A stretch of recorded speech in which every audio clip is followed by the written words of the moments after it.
Bohr's model atomic structure का third model है after Thompson model and Rutherford model. ये भी फाइनल मॉडल नहीं है, मतलब इसमें भी कुछ लिमिटेशंस है जिसको कि नेक्स्ट वाले मॉडल क्वांटम मॉडल में पूरा किया गया, लेकिन हाँ जो भी लिमिटेशन रदरफोर्ड के मॉडल में था उसको इसमें करेक्ट कर दिया गया है। ठीक है, इसका सबसे बड़ा लिमिटेशन क्या है बोर्स मॉडल का वो पहले सुन लो। ये सिर्फ वन इलेक्ट्रॉन सिस्टम के लिए एप्लीकेबल है, यानी कि सिर्फ ऐसे एटम या आयन के लिए एप्लीकेबल है जिसमें टोटल नंबर ऑफ इलेक्ट्रॉन्स एक ही हो। अगर एक से ज्यादा इलेक्ट्रॉन्स हुआ तो बोर्स मॉडल उसके लिए एप्लीकेबल नहीं है, उसके लिए फिर हम लोग आगे जो क्वांटम मॉडल पढ़ने वाले हैं वही एप्लीकेबल है। ठीक है, खैर अभी हम लोग पढ़ते हैं Bohr's atomic model which is applicable only for one electron system. ठीक है, बोर्स मॉडल में दो पॉइंट है, दो इसका पोस्टुलेट्स है बेसिकली। पहला पोस्टुलेट है, पहला पॉइंट है that electrons move around the nucleus in some specific orbits called stationary orbits. देखिए ये जो टर्म है स्टेशनरी ऑर्बिट, इसका इस्तेमाल बोर्स मॉडल में किया गया था, यानी कि स्टेशनरी ऑर्बिट का इजाद, इसका डिस्कवरी कौन किए? नील बोर किए। ठीक है, तो कह रहा है कि इलेक्ट्रॉन्स न्यूक्लियस के चारों तरफ गोल गोल घूमता तो है, बट ऐसे रैंडमली अंदाजी किसी भी ऑर्बिट पे नहीं घूमेगा, वो कुछ स्पेसिफिक ऑर्बिट्स में घुसेगा, कुछ खास खास ऑर्बिट में ही घूमेगा जिन ऑर्बिट का नाम वो बोले स्टेशनरी ऑर्बिट। ठीक है, रैंडमली किसी भी ऑर्बिट में ऐसे गोल गोल नहीं घूमेगा, कुछ खास ऑर्बिट्स में ही घूमेगा, जिसको बोल रहे हैं स्टेशनरी ऑर्बिट। और उस ऑर्बिट का खासियत ये है कि जब उसमें इलेक्ट्रॉन गोल गोल घूमता है तो वो इलेक्ट्रॉन रेडिएशन इमिट नहीं करता है। जैसे रदरफोर्ड के मॉडल का ये लिमिटेशन था ना कि जब इलेक्ट्रॉन्स जो है वो न्यूक्लियस के चारों तरफ घूमेगा तो उसमें से रेडिएशन निकलेगा, as a result of which वो इलेक्ट्रॉन एनर्जी लूज करेगा और वो स्पाइरल पाथ को फॉलो करते हुए न्यूक्लियस में जाके कोलैप्स कर जाएगा। ये था रदरफोर्ड के मॉडल का लिमिटेशन। ठीक है, कि इलेक्ट्रॉन जब न्यूक्लियस के चारों तरफ घूमेगा तो उसमें से एक रेडिएशन निकलेगा, उसका एनर्जी लूज करेगा और वो एनर्जी लूज करने के बाद it will follow A spiral path and finally collapse in the nucleus. तो क्या कह रहा है यहां पे नील्स बोर मॉडल में कि स्टेशनरी ऑर्बिट उन ऑर्बिट्स को कहते हैं जिसमें कि जब इलेक्ट्रॉन घूमता है तो वो रेडिएशन इमिट नहीं करता है। ठीक है, तो आराम से वो गोल घूमता रहेगा।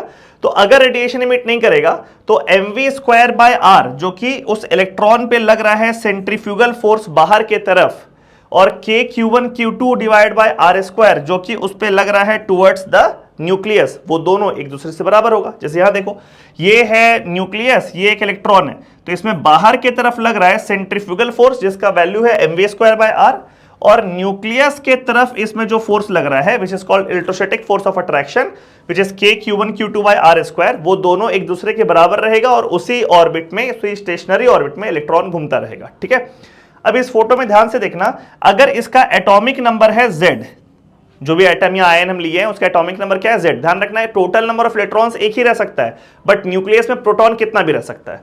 तो अगर इसका एटॉमिक नंबर Z है तो इस न्यूक्लियस पे चार्ज कितना हो जाएगा? Q1Z × E।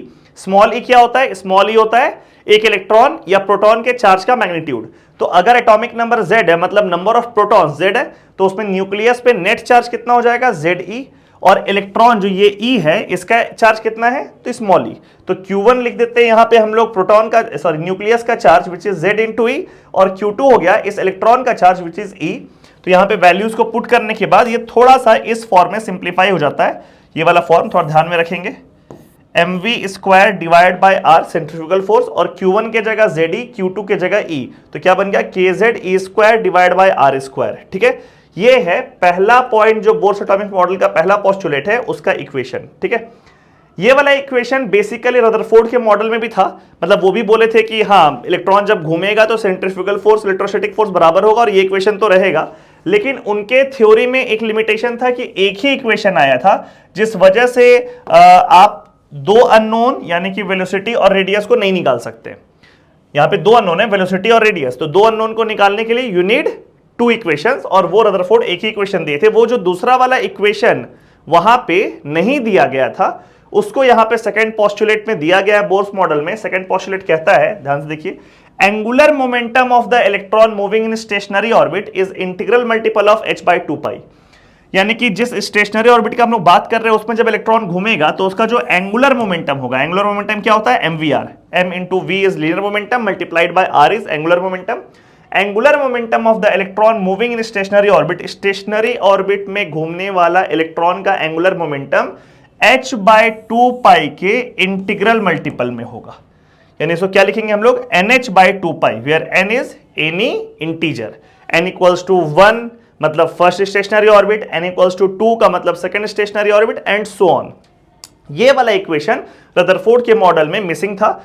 यहां पे एक नया इक्वेशन आया, that angular momentum mvr is integral multiple of h by 2 pi. ठीक है, तो अब आपके पास दो इक्वेशन आ गया है, इक्वेशन 1 इक्वेशन 2, जो इक्वेशन अननोन मतलब जो इक्वेशन नहीं पता था रदरफोर्ड के मॉडल में वो भी आ चुका है। अब इन दोनों इक्वेशन को सॉल्व करते हैं जब हम लोग प्रॉपरली, दो अननोन है इसमें, वेलोसिटी और रेडियस, और दो है वेरिएबल, z एटॉमिक नंबर और n कि किस स्टेशनरी ऑर्बिट का बात हो रहा है, n इक्वल्स टू 1 2 3 4। ठीक है, बाकी सब कुछ कांस्टेंट है, m is mass of electron, k तो कांस्टेंट है ही। ठीक है, k is constant, 9 into 10 power 9 value होता है, e का वैल्यू पता है हम लोग को 1.6 10 पावर माइनस 19। ठीक है, फिर यहाँ पे h का वैल्यू पता है 6.625 इंटू 10 पावर माइनस 34, पाई का वैल्यू हम लोग को पता ही है, सब कुछ कांस्टेंट है। यहाँ पर दो अननोन है, कौन कौन सा, वेलोसिटी और रेडियस, और दो वेरिएबल है z और n। तो 1 और 2 इक्वेशन को सॉल्व करने पे यहां पे देखिए, वेलोसिटी को कैलकुलेट करने के लिए एक इक्वेशन निकल कर के आया है which is 2.18 into 10 power 6 z bye n, और रेडियस को कैलकुलेट करने के लिए एक इक्वेशन निकल करके आया है 0.529 n square by z angstrom. ये दोनों इक्वेशन बहुत इंपॉर्टेंट है, वेलोसिटी को कैलकुलेट करने वाला इक्वेशन और रेडियस को कैलकुलेट करने वाला equation in terms of atomic number z and nth stationary orbit. ठीक है, velocity is 2.18 10 power 6 z bye n metre पर second, radius is 0.529 n square by z angstrom. ठीक है, यहां पे लिख भी दिए हैं वो जो लिमिटेशन शुरू में आप लोग को बताया, that Bohr's model is applicable only for 1 electron system. अब यहां कुछ कुछ ग्राफ आप प्लॉट कर सकते हैं वेलोसिटी और क्या बोलते हैं रेडियस का इन terms of z and n। जैसे अगर मान लीजिए आपको ग्राफ प्लॉट करना हो, y एक्सिस में है वेलोसिटी और x एक्सिस में मान लीजिए z। ठीक है, और ये इसके लिए कंडीशन दिया हुआ है दैट कांस्टेंट n का वैल्यू अगर कांस्टेंट है। ठीक है, ऐसा कर्व आप लोग को प्लॉट करना है। कैसा कर्व इसका निकल के आएगा, तो इस इक्वेशन को देखो, ये तो पूरा कांस्टेंट टर्म है, ये पूरा कांस्टेंट टर्म है, इसको v नॉट बोल लो। तो यहां पे हम इक्वेशन क्या लिख सकते हैं, v is equals to v not z divide by n, ऐसा लिख सकते हैं। ये इसको पूरा v नॉट बोल दिए, यहां पे लिखते हैं v नॉट। तो अगर मान लीजिए ये n कांस्टेंट करने के लिए बोल रहा है, v नॉट तो पहले से ही कांस्टेंट है, so the equation will turn out to be v is equals to k multiplied by z। देखिए v नॉट भी कांस्टेंट है, n को भी कांस्टेंट कर दिया गया, तो v not divide by n एक कांस्टेंट है, तो v is equals to k into z। तो ये एक स्ट्रेट लाइन का कर्व हो जाएगा y इक्वल्स टू mx जैसा, ये ऐसा स्ट्रेट लाइन कर्व जाएगा। ठीक है, इसी तरीके से अगर मान लो आप लोगों को निकालना है यहां पे कर्व y एक्सिस में वेलोसिटी v, यहां पे n, और इसके लिए कंडीशन दे दिया गया है कांस्टेंट z। अब कैसा कर्व बनेगा, इस इक्वेशन को देखो, इसमें v equals to v not z bye n है, v नॉट तो कांस्टेंट है ही, और z को कांस्टेंट करने के लिए बोल दिया गया, तो ये दोनों हो गया मिलकर के k। तो ये इक्वेशन कैसा बना, v is equals to k multiplied by n, ये दोनों मिलकर के क्या बन गया k। तो v equals to k divide by n, और n को उधर अगर भेज दिए तो क्या बन गया, v multiplied by n is equals to k constant. अब ये इक्वेशन कैसा है, x into y equals to constant, rectangular hyperbola x y बराबर कांस्टेंट, और ये रेक्टेंगुलर हाइपरबोला का इक्वेशन सॉरी कर्व कुछ इस तरीके से निकल के आएगा। ये वाई एक्सिस को भी टच नहीं करेगा, एक्सिस को भी टच नहीं करेगा, इस तरीके से बनता है रेक्टेंगुलर हाइपरबोला। ठीक है, तो ये हो गया वेलोसिटी और वेलोसिटी का curve with respect to z and n under constant n and z respectively. ठीक है, अब उसी तरीके से आप लोग रेडियस का भी कर्व निकाल सकते हैं। कैसा कर्व निकलेगा जरा एक बार देख लो।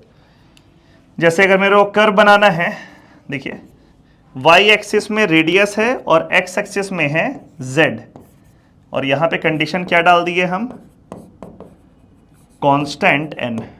ठीक है, अब रेडियस का ये इक्वेशन है, इसमें ये 0.529 एंगस्ट्रम को मिला करके आप r नॉट लिख सकते हैं। तो ये इक्वेशन कैसा बन जाएगा, r is equals to r not n square divide by z। ये इक्वेशन बन गया, जिसमें कि ये कांस्टेंट n कर दिया, इस n को कांस्टेंट कर दिया गया। तो r नॉट तो पहले से ही कांस्टेंट है, n भी कांस्टेंट हो गया, तो ये दोनों मिलकर के एक नया कांस्टेंट। इक्वेशन क्या बन गया, r is equals to k divide by z, और यहां पे लिखें r multiplied by z is equals to constant k। ये इक्वेशन आया, r into z equals to k, again x into y equals to constant, and the curve will come out to be rectangular hyperbola. I guess clear होगा, बिल्कुल simple सा derivation है। And then if you have to plot a curve r versus n, और यहां पे हम लिख दें कांस्टेंट z, कांस्टेंट z, तो कैसा कर्व होगा, इसी इक्वेशन को देखो, ये वाले को, इसमें z की जगह कांस्टेंट कर दो, r नॉट तो है ही कांस्टेंट, तो equation will be r is equal to k into n square. ठीक है, अब ये n हो गया x एक्सिस में, r हो गया y एक्सिस में, तो ये क्या हो गया, कुछ ऐसा कर्व बन गया, y is equals to k into x square. अगर आप लोगों को जानकारी होगा तो ये एक पैराबोला का कर्व है, पैराबोला जिसका जो अपवर्ड्स होता है, तो ऐसे रहेगा पूरा पैराबोला, बट ऐसे ये पैराबोला होना चाहिए ऐसे, है ना, यहां पे जैसे y और एक्स स्क्वायर है तो ऐसे होता है, और अगर मान लीजिए होता एक्स स्क्वायर और y तो ऐसे होता। ठीक है, जैसे यहां पे है y और एक्स स्क्वायर, तो y एक्स स्क्वायर का पैराबोला कर्व ऐसा होता है, y equal to something x square. अगर ऐसा होता कि y square proportional to x, ऐसा कर्व अगर होता पैराबोला, तो वो ये वाला होता। ठीक है, ये ध्यान रखना है, मैथमेटिक्स का बेसिक सा पार्ट है। तो ये वाला पैराबोला कुछ ऐसा बनेगा, लेकिन नेगेटिव n के लिए तो कुछ भी डिफाइन नहीं है, n का वैल्यू नेगेटिव तो हो नहीं सकता, खाली पॉजिटिव वैल्यू हो सकता है 1 2 3 4 करके। तो इसीलिए इसका जो पैराबोला कर्व बनेगा ये पूरा नहीं होकर के सिर्फ राइट हैंड साइड में ऐसे निकल जाएगा, ये वाला कर्व निकल के आया है इसका। ठीक है, तो आई गेस चारों कर्व आप लोग क्लियर है। अब यहां पे एक चीज हम खाली मेंशन करेंगे क्योंकि z का कोई भी एक रैंडम वैल्यू नहीं हो सकता है, ये वाला कर्व कंटिन्यूअस नहीं होगा, z सिर्फ इंटीजर हो सकता है। z क्या है, z है एटॉमिक नंबर। अब एटॉमिक नंबर का मतलब वो 1 2 3 4 हो सकता है, तो इसलिए ये वाला कर्व कंटिन्यूअस नहीं होगा कि z के हर वैल्यूज के लिए होगा। जैसे z मान लीजिए यहाँ पे 1 है, यहाँ 2 है, यहाँ 3 है, यहाँ 4 है, तो सिर्फ इन्हीं सारे पॉइंट्स पर डिफाइंड होगा। So all these points are part of curve, not the whole curve, है ना, सिर्फ इंटीग्रल वैल्यूज ऑफ z के लिए ही एप्लीकेबल है। तो पूरा रेड वाला कर्व सही नहीं है, सिर्फ येलो वाला जो डॉट्स है वो सही है। सिमिलरली ये जो n है, n भी खाली इंटीजर हो सकता है 1 2 3 4, nth stationary orbit, first orbit, second orbit, third orbit. तो यहां भी ये कर्व कंटिन्यूअस नहीं होगा, n equals to 1, n equals to 2, n equals to 3, n equals to 4, n equals to 5, इस तरीके से जाएगा। ठीक है, सिमिलरली यहां भी z equals to 1, z equals to 2, z equals to 3, z equals to 4, 5, 6, similarly n का वैल्यू भी 1 2 3 4 एंड सो ऑन। तो ये कंटिन्यूअस कर्व नहीं है, एक्चुअली वो रेड वाला कर्व नहीं है, वो वाला कर्व एक्चुअली येलो वाला डॉट्स है सिर्फ, जिसको अगर ज्वाइन करोगे तो रेड वाला बनेगा, otherwise the curve is real curve and is defined only for integral values of n and z। तो वेलोसिटी और रेडियस का वैल्यू हम लोग जान लिए कि इलेक्ट्रॉन जब एक स्टेशनरी ऑर्बिट में घूमता है तो उसका वेलोसिटी का वैल्यू कितना होता है, 2.18 into 10⁶ z bye n metre पर सेकेंड, और रेडियस का value 0.529 n square by z angstrom. और इन दोनों इक्वेशंस में न्यूमेरिकल्स पूछेगा आपसे, और साथ में इक्वेशंस भी देख लिए हम लोग वेलोसिटी और रेडियस का। ठीक है, अब हम लोग एनर्जी कैलकुलेशन करते हैं कि जो इलेक्ट्रॉन स्टेशनरी ऑर्बिट में घूम रहा है उसका total energy, kinetic energy, potential energy, ये सबका वैल्यूज क्या होता है। तो देखिए, काइनेटिक एनर्जी का वैल्यू जो होता है इट इज हाफ mv²। ठीक है, सब लोग को पता है, इसमें कुछ नया बात तो है नहीं। Kinetic energy is half mv²। Potential energy का जो वैल्यू है वो होता है k q1 q2 by r। ये पोटेंशियल एनर्जी कौन सा पोटेंशियल एनर्जी है, दिस इज इलेक्ट्रोस्टैटिक पोटेंशियल। ठीक है, this potential energy is not वो mgh वाला नहीं, मास वाला नहीं है, ये क्या है, दिस इज इलेक्ट्रोस्टैटिक पोटेंशियल, जो कि क्लास 12 के फिजिक्स का पार्ट है। ये है k q1 q2 divide by r। ठीक है, अब यहाँ पे q1 q2 मैग्नीट्यूड के साथ उसका साइन के साथ लिखेंगे, मतलब इलेक्ट्रॉन जो चार्ज है वो पॉजिटिव नेगेटिव क्या है वो भी आप मेंशन करना होगा आपको। ठीक है, साइन के साथ। तो इसमें Q1 का वैल्यू क्या लिखेंगे हम लोग, यहां पे लिखा हुआ था, एक मिनट, हाँ, Q1 का वैल्यू Ze और Q2 का वैल्यू E। ये तो इसका मैग्नीट्यूड हो गया, लेकिन Q1 क्या था, न्यूक्लियस का चार्ज, वो तो पॉजिटिव रहेगा, तो Ze हो जाएगा। इस Q1 के जगह you will write Z into e, और Q2 के जगह you will write minus e, because sign के साथ लिखना आप लोग को हम बोले। तो Q2 क्या है, इलेक्ट्रॉन का चार्ज, तो मैग्नीट्यूड नहीं था, लेकिन साइन के साथ क्या हो जाएगा, माइनस ई। तो इसलिए पोटेंशियल एनर्जी का वैल्यू में देखो यहाँ माइनस साइन आ गया, minus k Z E square by r, Z e into e. ठीक है, ये हो गया। अब ये वाला इक्वेशन आप याद कीजिए, ये बोर्स मॉडल का पहला पोस्टुलेट था। देखिए m we square by r is equals to k Z E square by r square, इसी को यूज किए, m we square by r is equals to k Z square by r square. ठीक है, इसमें से एक आर कैंसिल आउट हो गया और क्या बचा, m we square equals to k Z square by r. इसको अभी हम लोग यूज करने वाले हैं, इसलिए यहाँ पे सिंपली आर को कैंसिल आउट करके एक फॉर्म लिया है। देखो kinetic energy is half m we square, potential energy is minus k Z square by r. Total energy, this is total energy, total energy is kinetic energy plus potential energy. तो kinetic energy में half m we square का value और potential energy में ये वाला पूरा value को लिख दिया वहां पे। ठीक है, half m we square minus k Z square by r. अब यहां जो आर आर कैंसिल आउट करके जो फॉर्म आया था उसमें देखिए K Z E square by R का वैल्यू एम वी स्क्वायर है, आ रहा है बोर्स मॉडल का पहला पोस्टुलेट से, K Z square by R equals to M we square. ये K Z E square by R देखो यहाँ पे, उसके जगह एम वी स्क्वायर पुट कर दिए। देखिए ठीक है, फ्रॉम इक्वेशन 1, देखो यहाँ पे इक्वेशन 1 है, from equation 1 K Z E square by R की जगह हम लोग एम वी स्क्वायर पुट कर दिए। तो half m we square minus m we square is half m we square, basic calculation, और half m we square is kinetic energy. तो यहाँ माइनस, ध्यान रखना, half m we square minus m we square is minus half m we square which is minus K E. सो यहां से क्या value निकल के आया, that total energy is negative of kinetic energy. Very important equation, कि electron अगर घूम रहा है स्टेशनरी ऑर्बिट में तो जो टोटल एनर्जी है वो माइनस ऑफ काइनेटिक एनर्जी है। ठीक है, अब क्या करें, हाँ इस के ई के जगह यहां से इस के ई के जगह माइनस ई पुट कर सकते हैं। इस के ई के जगह अगर आप माइनस ई पुट कर देते हैं यहां से, ठीक है, क्या होगा, तो minus E plus P, minus इधर चला गया तो ये क्या बचा, ये तो यही है ना, हाँ माइनस इधर चला गया, क्या बचा, 2e is equals to PE, so e will be PE by 2। Simple सा चीज है, यहाँ पे के ई का वैल्यू माइनस ई है तो इस के ई की जगह माइनस ई पुट करके सॉल्व कर लिए। तो यहाँ पे दूसरा इक्वेशन आ गया, total energy is equals to potential energy divide by 2। ठीक है, आप एक याद कर लो, दूसरे वाले पुट करके निकाल सकते हैं या दोनों को याद कर सकते हैं कि स्टेशनरी ऑर्बिट में घूमने वाला जो इलेक्ट्रॉन है उसका total energy is minus of kinetic energy और पोटेंशियल एनर्जी डिवाइड बाय 2। ठीक है, कभी कभी काइनेटिक एनर्जी और पोटेंशियल एनर्जी के बीच का रिलेशन भी पूछता है, सिंपल है, दोनों का एलएचएस सेम है, दोनों के आरएचएस को इक्वेट कर दो, हो जाएगा। दोनों के आरएचएस को इक्वेट करेंगे तो कैसा इक्वेशन आएगा, minus of kinetic energy is equals to potential energy divide by 2। This is the relation between kinetic energy and potential energy. ठीक है, तो कोई सा भी एक याद कर लो, ये वाला पुट करके निकल करके आ जाएगा, और अगर दोनों ये वाला याद करोगे ज़्यादा अच्छा रहेगा, that total energy is minus of kinetic energy and total energy is potential energy divide by 2। ठीक है, अब इन दोनों इक्वेशन में से कोई एक इक्वेशन को यूज करके हम लोग एनर्जी का वैल्यू कैलकुलेट करेंगे। तो इसी को यूज कर लेते हैं, that total energy is minus of के। देखिए देखो यहाँ पे total energy is minus of kinetic energy, ये देखो लिखा हुआ है, total energy is minus of kinetic energy. ठीक है, अब अगर ये वाला इक्वेशन तो हम लोग जैसे अभी डिराइव किए थे, अब के ई के जगह हाफ एम वी स्क्वायर लिख सकते हैं, लिख दिए, और v के जगह क्या लिख सकते हैं, तो अभी वेलोसिटी का वैल्यू निकाले थे ना हम लोग, वेलोसिटी क्या आया था 2.18 10 पावर 6 z बाय n, या फिर v not z bye n, 2.18 10 power 6 को v नॉट लिखे थे, तो ये हो गया वेलोसिटी के जगह v not z bye n का होल स्क्वायर। ये होल स्क्वायर क्यों किए हैं, बिकॉज यहाँ v स्क्वायर है, तो v के जगह वैल्यू क्या पुट किए, ये v not z bye n whole square.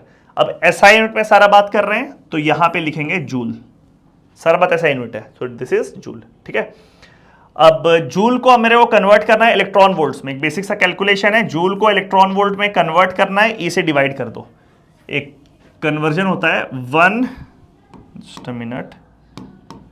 1 electron volt is equal to 1.6, या ई लिख सकते हैं simply, small E multiplied by 1 joule, यानी कि इलेक्ट्रॉन वोल्ट को अगर आपको जूल में कन्वर्ट करना है you have to multiply by e. ठीक है, तो जूल को ऑब्वियसली इलेक्ट्रॉन वोल्ट में कन्वर्ट करना है तो ई से डिवाइड करना पड़ेगा, इलेक्ट्रॉन वोल्ट को जूल में कन्वर्ट करना है तो ई से मल्टीप्लाई किया आप, तो जूल को इलेक्ट्रॉन वोल्ट में कन्वर्ट करना है तो ई से डिवाइड, तो यहाँ पे जूल था, इलेक्ट्रॉन वोल्ट में कन्वर्ट कर दिए, देखिए ई से डिवाइड कर दिए, इस पूरे टर्म को ई से डिवाइड कर दिए और इस ब्रैकेट को हटा दिए, तो यहाँ पे देखो v not square z square by N square electron volts m by e, e से डिवाइड क्यों किए, बिकॉज जूल को कन्वर्ट करना है किसमें, इलेक्ट्रॉन वोल्ट्स में, ठीक है। ये वाला इक्वेशन पूरा ये है। अब ध्यान से आप देखो ये पूरा टर्म कांस्टेंट है, half M, M is mass of electron constant 9.1 10 power minus 31 kg, E charge electron का कांस्टेंट, वी नॉट का वैल्यू 2.18 10 पावर 6 कांस्टेंट। तो ये पूरा वैल्यू को जब सॉल्व किया गया तो उसका वैल्यू निकल के आया 13.6, ठीक है। तो आपको ये एनर्जी का वैल्यू जो निकल करके आया इसको याद रखना है। क्या वैल्यू निकल के आया, इस पूरे का value 13.6, so the energy value is -13.6 Z square by N square electron volts. This is the total energy of an electron moving in a stationary orbit. Which stationary orbit? Nth stationary orbit. And the atomic number of that atom or ion is Z. जो भी रहेगा वहां पे put कर लेंगे, ठीक है। Atomic number वाले केस में ये आप लोग को थोड़ा ध्यान में रखना है, जो यहां पे हम लिखे भी हैं कि 1 इलेक्ट्रॉन सिस्टम के लिए एप्लीकेबल है सिर्फ, ठीक है। तो 1 इलेक्ट्रॉन सिस्टम में देखो कुछ एग्जांपल्स लिखा हुआ है, उसमें बताना भूल गए थे, फिर से यहाँ पे देख लीजिए। यहाँ पे एग्जांपल है हाइड्रोजन 1 इलेक्ट्रॉन सिस्टम है, He+1 इलेक्ट्रॉन सिस्टम है। हीलियम में इलेक्ट्रॉन 2 होता है, लेकिन He+ है तो 1 इलेक्ट्रॉन निकाल दिए, तो यहाँ He+ में नंबर ऑफ इलेक्ट्रॉन्स कितना है 1।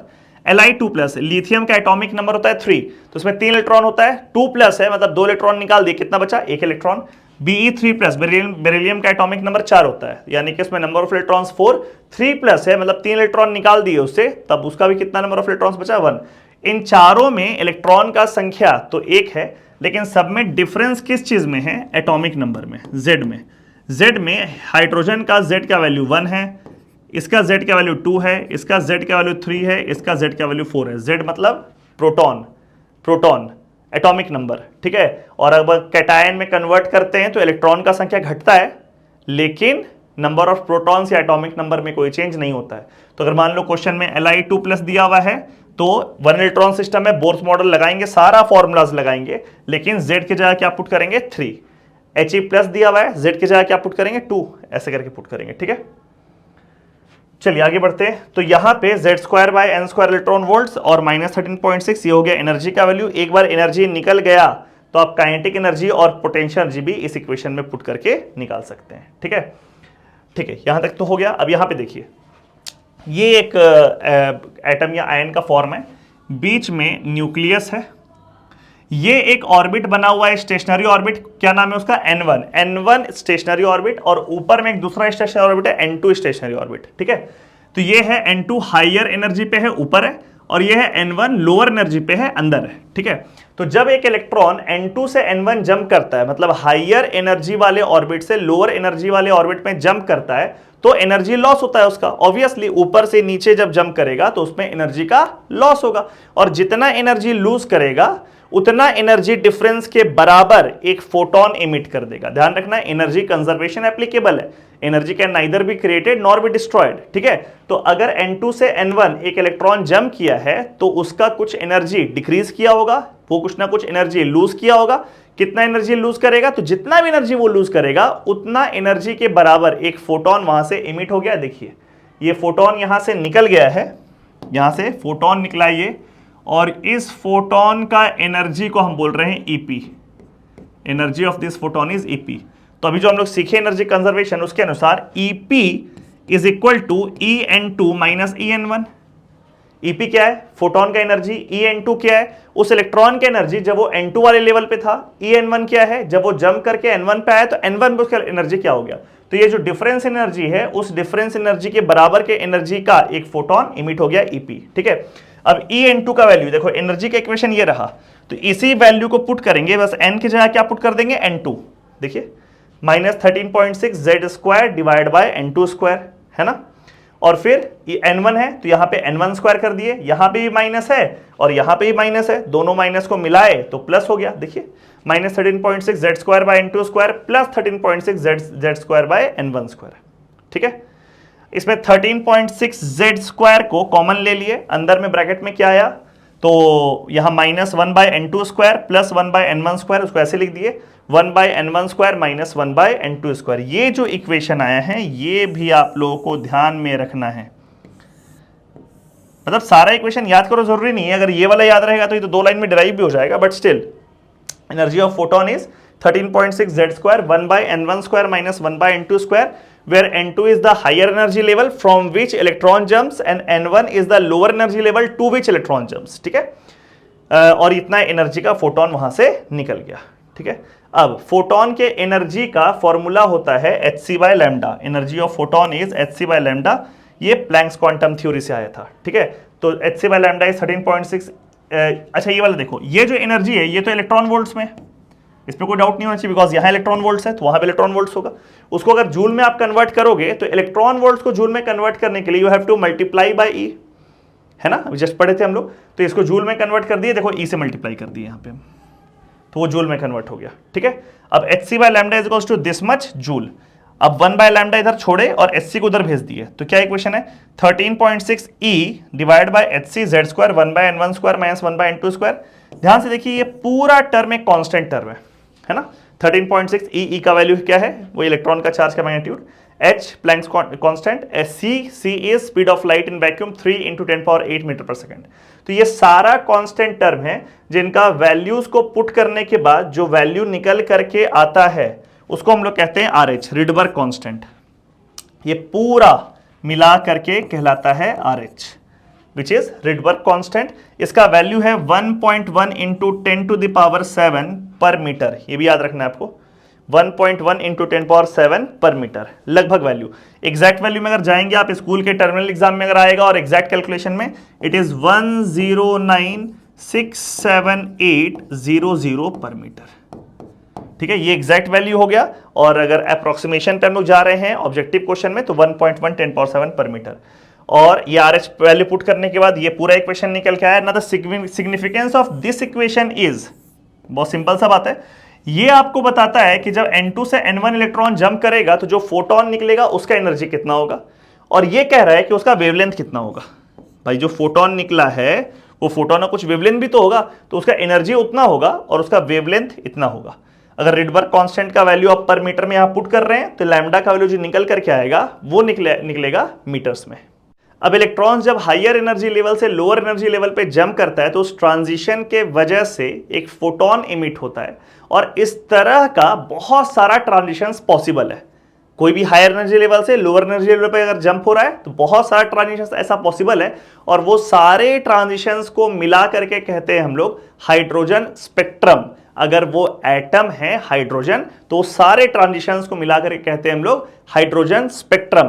तो हाइड्रोजन स्पेक्ट्रम में जितना भी ट्रांजिशंस है उसको कुछ पर्टिकुलर सीरीज में क्लासिफाई किया गया है डिपेंडिंग कि भाई किस लेवल पे वो जंप करके आ रहा है. वैसे तो इनफाइनाइट ट्रांजिशंस होगा तो अलग अलग कितना पढ़ेंगे, तो क्लासिफिकेशन है सीरीज का. जैसे समझाते हैं आप लोग को. पहला सीरीज है जैसे Lyman series, LYMAN, Lyman series. इसमें कह रहा है N2 हो गया कि किस एनर्जी लेवल से जंप करके आया है. ठीक है, N2 में आप लिख सकते हैं फ्रॉम दिस लेवल, और N1 का मतलब क्या है, टू दिस लेवल, यानी कि N2 मतलब उस लेवल से जंप करके आया है और N1 का मतलब उस लेवल तक जंप करके आया है. ठीक है, तो कह रहा है लाइमन सीरीज में कि भाई आप किसी भी लेवल से आए हो आपको आना है 1 पे, मतलब ग्राउंड स्टेट. n बराबर 1 क्या होता है, ग्राउंड स्टेट. ठीक है, तो ग्राउंड स्टेट पे आना तो कहां से आप आ सकते हैं, तो आप आ सकते हैं 2 3 4 5 6 7 ऐसे किसी भी हायर लेवल से. तो किसी भी लेवल से 1 पे अगर आप आ रहे हैं तो उसको हम लोग क्या बोलेंगे, लाइमन सीरीज. ठीक है, ये पहला सीरीज. बाल्मर सीरीज, किसी भी लेवल से आपको किस पे जंप करके आना है, 2 पे. तो अगर 2 पे आना है तो ऑब्वियसली आप 3 से शुरू करोगे. यहां पे हायर एनर्जी लेवल से आप जंप करके लोअर पे आते हैं तो यहां पे शुरुआत किससे करोगे, 3 से. तो 3 4 5 6 इंफिनिटी से कहां पे आप आ रहे हैं, 2 पे, तो Balmer series. Similarly Paschen series हो गया कि किसी भी लेवल से हायर लेवल से 3 पे आ रहे हैं आप. ब्रैकेट हो गया किसी भी लेवल से 4 पे आ रहे हैं, और लास्ट पी फंड हो गया कि किसी भी हायर लेवल से आप 5 पे आ रहे हैं. तो ये सारा ट्रांजिशन जो है ये क्लासिफाई होगा लाइमन सीरीज. लाइमन सीरीज किसी भी लेवल से आ रहे हैं 1 पे, बाल्मर किसी भी लेवल से आ रहे हैं 2 पे, एंड सो ऑन. ठीक है, Paschen, bracket and P fund. यहां पे आपको दिख रहा है रेडिएशन, ये सिर्फ H एटम के लिए. देखो ध्यान देना, ये सारा नाम हाइड्रोजन एटम के लिए जरूरी नहीं है, 1 इलेक्ट्रॉन सिस्टम के लिए. कोई भी 1 इलेक्ट्रॉन सिस्टम है उसमें इलेक्ट्रॉन अगर 4 से 3 आया तो पास्चन सीरीज है, कोई भी वन इलेक्ट्रॉन सिस्टम है उसमें अगर मान लीजिए 3 से 2 आ गया, इन्फिनिटी से 2 आ गया तो बाल्मर सीरीज है, 2 से 1 आ गया लाइमन सीरीज है। ठीक है, तो ये ट्रांजिशन तो किसी भी वन इलेक्ट्रॉन सिस्टम के लिए है, लेकिन specially for H atom, hydrogen atom जिसका स्पेक्ट्रम हम लोग पढ़ रहे हैं, उसमें लाइमन सीरीज में कोई भी ट्रांजिशन हो तो जो रेडिएशन बनता है, जो फोटोन निकलता है, the photon will belong to UV rays, ultraviolet rays. Balmer series में कोई भी ट्रांजिशन हो तो उसमें या तो यूवी होगा या विजिबल होगा। किसके लिए? एच एटम के लिए बात हो रहा है। ठीक है, या तो यूवी या विजिबल, मतलब यूवी हो जाएगा हाइयर वाला लेवल पे और विजिबल लोअर वाले ट्रांजिशन पे। ठीक है, और बाकी जो तीनों सीरीज है, पास्चन, ब्रैकेट, पीफंड, उसमें हाइड्रोजन स्पेक्ट्रम में, हाइड्रोजन एटम में जो रेडिएशन निकलेगा, फोटोन निकलेगा, it will belong to infrared region. ध्यान रखना, ये सारा, ये वाला चीज, ये वाला कॉलम एच एटम के लिए, बाकी ये वाला पूरा पार्ट वन इलेक्ट्रॉन सिस्टम के लिए। ठीक है, अब एक चीज ध्यान दो, जैसे लाइमन सीरीज है, खूब सारा ट्रांजिशन लाइमन सीरीज में, 2 से 1 भी लाइमन है, 3 से 1 भी लाइमन है, 4 से 1 भी लाइमन है, इन्फिनिटी से 1 भी लाइमन है। जिसमें से 2 से 1 हुआ अगर, तो ये तो सबसे छोटा ट्रांजिशन है लाइमन सीरीज का, सबसे छोटा, तो ये हो जाएगा लोएस्ट एनर्जी वाला। ठीक है, और इन्फिनिटी से 1 अगर हो रहा है तो ये सबसे बड़ा ट्रांजिशन है लाइमन सीरीज का, तो ये हो जाएगा हाईएस्ट एनर्जी वाला। ठीक है, देखो यहां लिखा हुआ है। अच्छा, एक बात और, एनर्जी का वैल्यू, ई का वैल्यू क्या होता है? एच बाय लैम्डा, यानी कि energy is inversely proportional to wavelength. तो एनर्जी अगर हाईएस्ट तो वेवलेंथ सबसे छोटा, और एनर्जी अगर सबसे कम तो वेवलेंथ सबसे लंबा। तो देखो लाइमन सीरीज में हाईएस्ट एनर्जी का ट्रांजिशन बोल लो या शॉर्टेस्ट वेवलेंथ, एक ही बात है। सबसे बड़ा एनर्जी या सबसे छोटा वेवलेंथ, तो ये कौन सा हो जाएगा? इन्फिनिटी से 1, सबसे बड़ा एनर्जी वाला इन्फिनिटी से 1। सिमिलरली लाइमन सीरीज में लोवेस्ट एनर्जी या फिर लॉन्गेस्ट वेवलेंथ, एक ही बात है। सबसे कम एनर्जी या सबसे लंबा वेवलेंथ, कौन सा हो जाएगा? 2 से 1। ठीक है, ये ध्यान रखेंगे। अगर कोई बोलेगा बाल्मर सीरीज में, तो बाल्मर सीरीज में सबसे छोटा एनर्जी वाला 3 से 2 और सबसे बड़ा एनर्जी वाला इन्फिनिटी से 2। सिमिलरली बाकी सब में भी। ठीक है, तो ये हम लोग को ध्यान में रखना है। अब एनर्जी का ऑर्डर में ध्यान रखो, बहुत बेसिक है। पहले तो एनर्जी का ऑर्डर में सीरीज ध्यान रख लो, ये देखो सीरीज लिखा हुआ है यहां पे। कोई भी ट्रांजिशन अगर लाइमन सीरीज का है तो उसका एनर्जी बाल्मर से ज्यादा होगा। इसको आप प्रॉपरली रेशियो एनर्जी का निकाल के प्रूव भी कर सकते हैं, बट ऐसा चीज ध्यान में रखो कि एनर्जी का ऑर्डर में सब लाइमन सीरीज का कोई भी, मतलब अब ये समझो ना कि लाइमन का सबसे छोटा वाला ट्रांजिशन इज 2 से 1 और बाल्मर का सबसे बड़ा वाला ट्रांजिशन इज इन्फिनिटी से 2, है ना। बाल्मर का सबसे बड़ा, सबसे ज्यादा एनर्जी वाला इज इन्फिनिटी से 2 और लाइमन का सबसे कम एनर्जी वाला इज 2 से 1। ये इसमें भी ज्यादा होगा, इसमें भी लाइमन जीत जाएगा। ये अब एनर्जी का जो फॉर्मूला भी हम लोग डिराइव किए थे ना लास्ट पेज में, ये वाला, इसमें आप पुट करके देख लेना, आ जाएगा। ठीक है, तो पहले तो आपको देखना है कि एनर्जी के ऑर्डर में सबसे पहले चेक करना है भाई कि किस सीरीज का पार्ट है। लाइमन है तो बाल्मर से आगे होगा ही, चाहे कोई भी ट्रांजिशन हो। फिर पास्चन, ब्रैकेट, पी फंड, इस तरीके का सीरीज डाउन द ऑर्डर चलेगा। ठीक है, लेकिन अगर एक ही सीरीज का 2 ट्रांजिशन है तो फिर गैप देख लो, बहुत सिंपल सा चीज है। जैसे इसमें 4 से 1 भी लाइमन है, 3 से 1 भी लाइमन है और 2 से 1 भी लाइमन है। तो अब इन तीनों में अगर कंपेयर करना है, तीनों लाइमन ही हो गया, तो सबसे बड़ा गैप, सबसे बड़ा ट्रांजिशन कौन सा है? 4 से 1, तो इसका एनर्जी सबसे ज्यादा, फिर इसका, ये ऑर्डर निकल के आएगा। ठीक है, बेसिक से एनर्जी का ऑर्डर का कि पहले सीरीज देख लेंगे और अगर सीरीज सेम रहा तो फिर हम लोग देखेंगे कि गैप किस में ज्यादा है। ठीक है, अब देखिए इस पार्ट को देखो। जैसे अगर हम बोल रहे हैं कि एक सैंपल ऑफ एच एटम है, सैंपल मतलब खूब सारा एच एटम्स है जिसमें कि n से 1 इलेक्ट्रॉन्स जंप कर रहा है, n इन nth एनर्जी लेवल से ग्राउंड स्टेट पे, तो टोटल नंबर ऑफ रेडिएशंस कितना निकलेगा, टोटल नंबर ऑफ फोटॉन्स कितना निकलेगा? तो उसका ये फॉर्मूला है n इंटू n-1/2। कैसे आ रहा है वो देख लो वहां से। मान लीजिए कि n बराबर 3 पे इलेक्ट्रॉन्स भरा हुआ है, मतलब कि हाइड्रोजन एटम का सैंपल है तो खूब सारा हाइड्रोजन एटम प्रेजेंट है। तो ये 3 पे इलेक्ट्रॉन्स है, उसको आना है, कहां पे आना है? 1 पे। तो कैसे आ सकता है 1 पे इलेक्ट्रॉन्स? ठीक है, इलेक्ट्रॉन्स कैसे आ सकता है? तो एक पॉसिबिलिटी है कि ऐसे आ सकता है, 3 से 1 आना है, एक ही जंप में आ गया, एक ही जंप में सीधे। ठीक है, एक पॉसिबिलिटी है। दूसरा पॉसिबिलिटी क्या है? दूसरा पॉसिबिलिटी कि 3 से पहले 2 पे आया, फिर 2 से 1 पे आया, इस तरीके से आया। तो खूब एक सैंपल है एच एटम्स का, खूब सारा एच एटम्स है, तो किसी किसी एच एटम में ऐसे आएगा और किसी किसी एच एटम में ऐसे आएगा। तो जब ऐसे आएगा सीधे जंप में तो एक फोटोन निकला, और जब ऐसे आएगा तो एक फोटोन यहां निकला और एक फोटोन यहां निकला। हर एक जंप पे एक फोटोन निकलता है, तो टोटल नंबर ऑफ फोटॉन्स कितना निकला इसमें? 3, 1 2 3। ठीक है, यहां पे n पे वैल्यू भी पुट करो तो 3 आ जाएगा। कहां से आप आ रहे हैं? आप आ रहे हैं n इक्वल टू 3 से, आप आ रहे हैं n बराबर 3 से ग्राउंड स्टेट पे। तो n की जगह क्या पुट करोगे? 3। तो आप पुट करेंगे, क्या वैल्यू आएगा? 3 into 2 divide by 2 that gives rise to 3। देखो कितना लाइन्स बना? 3 लाइन बन भी रहा है। ठीक है, आगे वाला फॉर्मूला। अब एक 4 वाला देख लेते हैं। मान लीजिए सैंपल प्रेजेंट है n बराबर 4 पे, यहां प्रेजेंट है। इलेक्ट्रॉन्स को आना है कहां पे? n बराबर 1 पे। कैसे कैसे आ सकता है? पॉसिबिलिटीज क्या क्या है? एक पॉसिबिलिटी, दूसरा पॉसिबिलिटी, तीसरा पॉसिबिलिटी, है ना, और चौथा पॉसिबिलिटी। देखो ये 4 पॉसिबिलिटी है। पहला पॉसिबिलिटी क्या है कि एक ही बार में एक ही जंप में पहुंच गया। ठीक है, दूसरा पॉसिबिलिटी 4 से पहले 2 आया और फिर 2 से 1 आया। ठीक है, तीसरा पॉसिबिलिटी 4 से पहले 3 आया फिर 3 से सीधे 1 चला गया। ठीक है, और चौथा पॉसिबिलिटी एक एक जंप किया है। सिंपल सा केस है, ऐसा जंप किया है। ठीक है, तो ऐसे देखने पे आप बोलेंगे sir number of lines 1 2, number of radiations 1 2 3 4 5 6 7 8, but actually 8 है नहीं, यहां पे रिपीटेशन हुआ है। आपको बोलना है कि कितना अलग अलग रेडिएशंस निकला है, नंबर ऑफ डिफरेंट, कितना अलग अलग रेडिएशंस निकला है उसमें, ये आपको देखना है। ठीक है, क्योंकि जितना अलग रेडिएशन, सेम रेडिएशन 2 निकल गया फिर फर्क नहीं पड़ा ना। वैसे तो सैंपल H एटम का करोड़ों H एटम है, तो ये वाला लाइन निकालने वाला भी करोड़ों इलेक्ट्रॉन होगा, ये वाला लाइन निकालने वाला भी करोड़ों होगा, ये वाला भी निकालने बहुत सारा, मतलब मिलियंस। ठीक है, तो वैसे केस में तो एक के ऊपर एक तो बहुत सारा है। ठीक है, डिफरेंट कितना कितना है? तो इसमें डिफरेंट ना 8 नहीं है, क्योंकि देखो ये वाला अगर हुआ है, ये वाला अगर एक हो चुका है, ये वाला एक हो चुका है अगर, तो ये वाला देखो रिपीट हो गया, दिख रहा है? ये अगर हो चुका है तो ये एग्जैक्टली सेम है, रिपीट हो गया, तो इसको नहीं काउंट करेंगे, एक गया। फिर आपको दिखेगा एक चीज, देखो ये अगर हो चुका है, ये वाला 2 से 1, यहां पे क्या था? 4 से 3 हो चुका है, तो ये 4 से 3 दोबारा काउंट नहीं करेंगे। तो 2 से 1 अगर ये वाला हो चुका है तो देखो ये भी 2 से 1 है, ये वाला भी 2 से 1 है, तो ये भी काउंट नहीं करेंगे। तो 2 काउंट नहीं हुआ ना, ये वाला भी काउंट नहीं हुआ, ये वाला भी काउंट नहीं हुआ, बिकॉज रिपीटेशन था।